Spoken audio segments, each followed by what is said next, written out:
Hello, KingTheist. This is Fox, fair and balanced. First off, I like your videos. At least you give some thought to these ideas rather than just regurgitating the nonsense you've heard. That's what I get for the most part, just because people don't want to think for themselves. As for your question, it was a pretty good one. Randy Helchman already did a great job as far as life without DNA or non-life with DNA, so I'll forgo that part.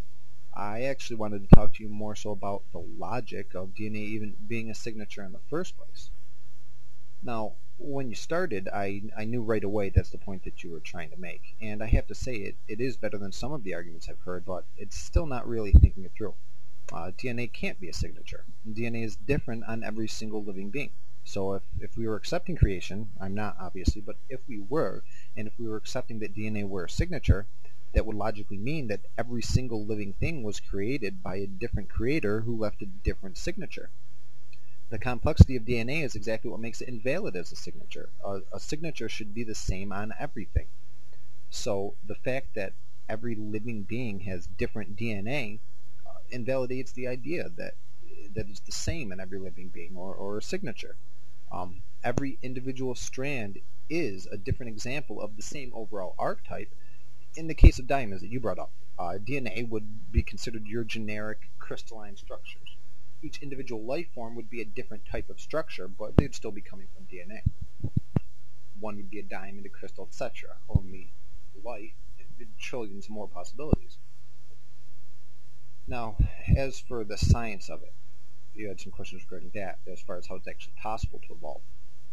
DNA is basically a large molecule with smaller pieces called nucleotides that are attached in a row. Nucleotides have three parts: a sugar molecule, a phosphate molecule, and a nitrogenous base. The nitrogenous base is the part of the nucleotide that carries genetic information. Because of this, many people would want to use nucleotide or base as the same thing.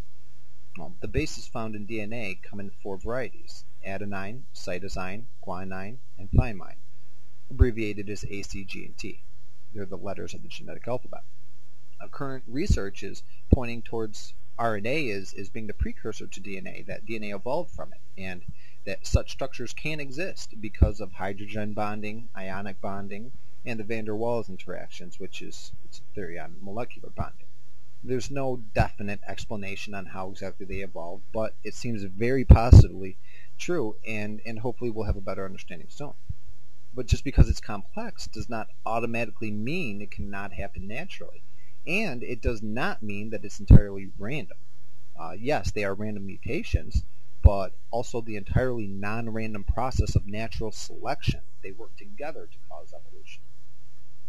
Now, from your other videos and our previous interactions, I know that you'll give thought to these responses, which I do thank you for. It doesn't happen as much as I would like it to. If you have any questions or anything, just let me know. Otherwise, I'll talk to you later. Thank you very much.